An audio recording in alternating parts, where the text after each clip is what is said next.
বিসমিল্লাহির রহমানির রহিম। সম্মানিত দর্শক বন্ধুরা, আমার সামনে যে ট্রান্সফরমারটি দেখতে পাচ্ছেন, এটা একটা হেভি এম্পিয়ারের ট্রান্সফরমার, যেটাতে ভোল্টেজ কম এবং অ্যাম্পিয়ার অনেক বেশি। অর্থাৎ ভোল্টেজ কম থাকলেও এর যে ওয়াটেজটা এটা ঠিকঠাক আছে। সেটা কিভাবে? একটা ট্রান্সফরমার, অ্যাম্পলিফায়ার ট্রান্সফরমারকে যদি অনেক বেশি ভোল্টেজ করতে হয়, যদি সেটা ওয়াট কম থাকে, প্রাইমারি ওয়াট, এবং আউটপুট ভোল্টেজ যদি বেশি নিতে হয়, সেক্ষেত্রে অ্যাম্পিয়ারটা কম নিতে হয়। যেমন ধরুন, আমার সামনে একটা টিউব, তো এটা ধরুন 2 ফুট লম্বা আছে, ধরলাম 2 ফুট। এটাকে যদি আমি ছোট করি, ভাঁজ করি, সেক্ষেত্রে কি হলো? লম্বায় ছোট হলো কিন্তু মোটা হলো। ব্যাপারটা বুঝতে পারছেন? আশা করি বুঝতে পারছেন। আবার বলি, এই টিউবটা যদি 2 ফুট লম্বা হয়, তো 2 ফুট উচ্চতায় কিন্তু এটা অনেক উচ্চ হবে, কিন্তু চিকুন। যখনই এটাকে আপনার করা হবে, ডাবল করা হবে, মানে ওটাকে ভাঁজ করে ডাবল করা হবে, তখন কিন্তু লম্বায় কমে গেল, দেখেন, কিন্তু মোটা হয়ে গেল। এর মানে হচ্ছে এই যে ট্রান্সফরমারটা, এটা হচ্ছে ভোল্টেজ কম, অ্যাম্পিয়ারটা অনেক বেশি। যেমন এই ট্রান্সফরমারটা আগে ছিল 70 ভোল্ট 15 অ্যাম্পিয়ার, তো এখন এটাকে 0.55 এবং আরএমএস 22 অ্যাম্পিয়ারের মতো আরএমএস আসছে হিসাবে। কিছু কম বেশি হতে পারে, স্বাভাবিক। সেটা কেমন দেখুন। এই ট্রান্সফরমারটা দেখতে পাচ্ছেন, এখানে টোটাল 5টা লুপ আছে। এই 5টা লুপের কাজ কি? প্রথমে আসুন, এই যে লুপ দুটো দেখতে পাচ্ছেন, এটা আমি জাস্ট এভাবে করে নিয়েছি আমার মতো করে।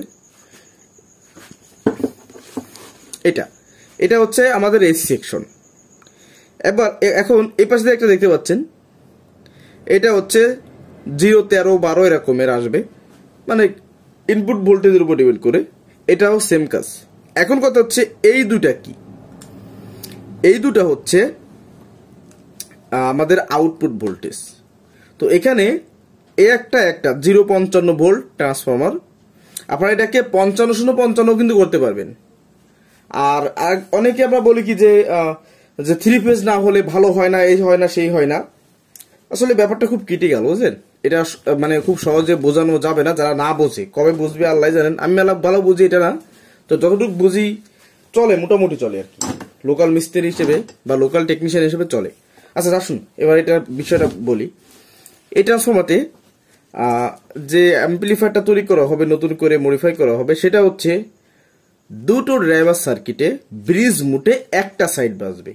যেমন ধরুন, আমার কাছে 2টা ড্রাইভার সার্কিট আছে। তো এই দুটো ড্রাইভার সার্কিট ধরেন একই মানের, একই সবকিছু। এই দুটাকে 2 সাইডে দিয়ে আমি 20, 40টা, 10, 20টা রকমের 2টা চ্যানেল আমি চালাচ্ছি স্টুডিও। এখন যখনই আমি এই 2টা সার্কিটকে ব্রিজ মুট করব, মানে একই সার্কিট হতে হবে, কিন্তু একই সবকিছু একই হতে হবে, সেক্ষেত্রে ভালো হবে এবং একই হতে হবে। সেক্ষেত্রে কি হবে? এই ধরুন, আমার এই চ্যানেলতে 50 ভোল্ট আউটপুট দিত সর্বোচ্চ, এই চ্যানেল থেকেও 50 ভোল্ট আউটপুট দিত। তো ওই সময় কিন্তু আউটপুট এই দুইটা মিলে 50, 100 ভোল্ট আউট দিবে, তখন দুটোকে ব্রিজ করা হবে। ঠিক সেম তাই। এবার এই দুটোকে আমি এখানে নিয়ে আসলাম।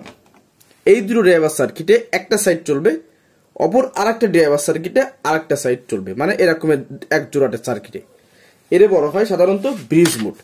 এটাকে দুটো সার্কিট না দিয়ে যদি একটা সার্কিটে আমি ডায়াগ্রাম করে সমস্ত এগুলোর কপি করে নিতে পারি, সেক্ষেত্রে কি হবে? এটা ব্রিজ সার্কিট হিসেবে গণ্য হবে।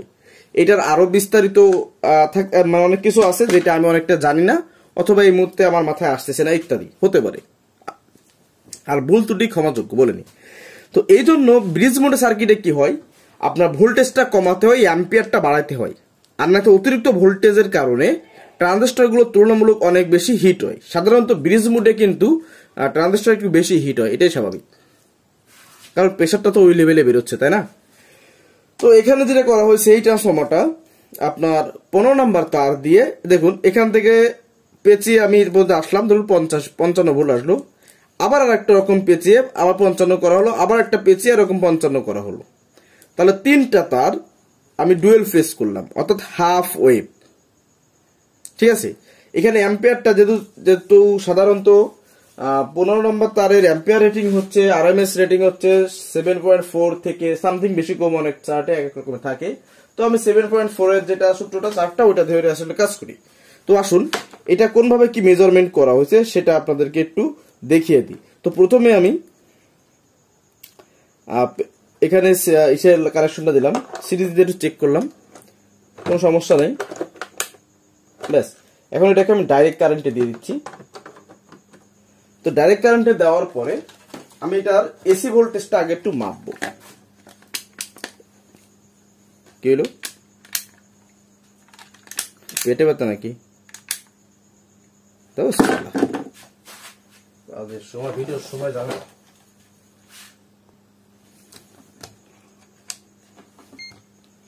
তো এটাকে নিলাম, এটা আবার লাইটের রিফ্লেকশন হলে বুঝতে অসুবিধা হয়। তো প্রথমে কারেন্টের এসি ভোল্টেজটা আমি মাপ দিচ্ছি।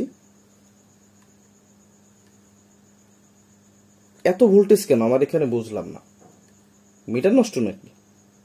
248 ভোল্ট এই মুহূর্তে। আসলে ভোল্ট এখন রাত বাজে 1টা প্লাস আনুমানিক বা 12টা প্লাস, এখন তো সমস্ত লোড কমে গেছে। তো আসুন এই সেক্টরটা আগে মেপে দেখাই।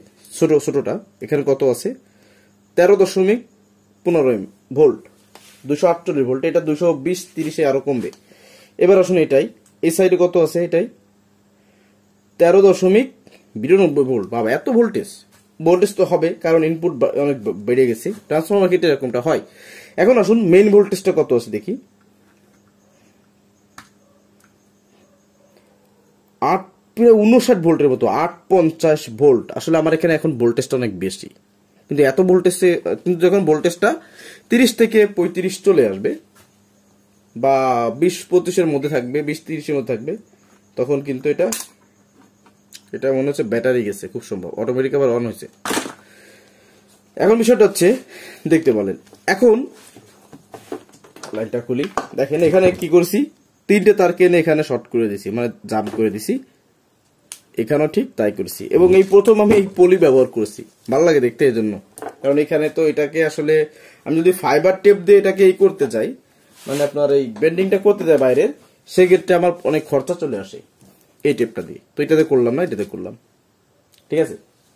তো এখন ব্যাপারটা হচ্ছে এই হলো ট্রান্সফরমার। আমি কিন্তু এই ভিডিওতে আপনাদের মূল বোঝাতে চাচ্ছি যে বিটিএল বা ব্রিজ মোডে যারা অ্যাম্পলিফায়ার তৈরি করবেন, অবশ্যই অ্যাম্পিয়ারটা বেশি রাখবেন, ভোল্টেজটা কম রাখবেন, চেষ্টা করবেন ভোল্টেজটা 45 থেকে 50-55 মধ্যে রাখার জন্য। তো আমি সর্বোচ্চটা নিয়েছি, এর থেকে বেশিও দেওয়া যায়, একটু হিট ইস্যুটা বেশি আসে এই আর কি।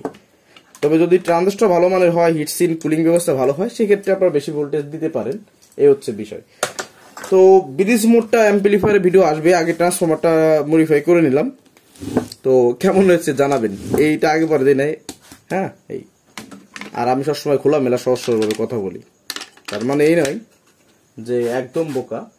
35 ঠিক আছে, যাই হোক, অনেক কথা বললাম। আর সবসময় আমি ভিডিওতে অনেক সময় দেখবেন মজা করে কথা বলি, আমি এরকমই। তো সবাই ভালো থাকুন। আরেকটা কথা, এরকম ট্রান্সফরমার যদি কেউ তৈরি করে নিতে চান, অবশ্যই আমার সাথে যোগাযোগ করবেন, ইনশাল্লাহ ভালো কোয়ালিটি পাবেন।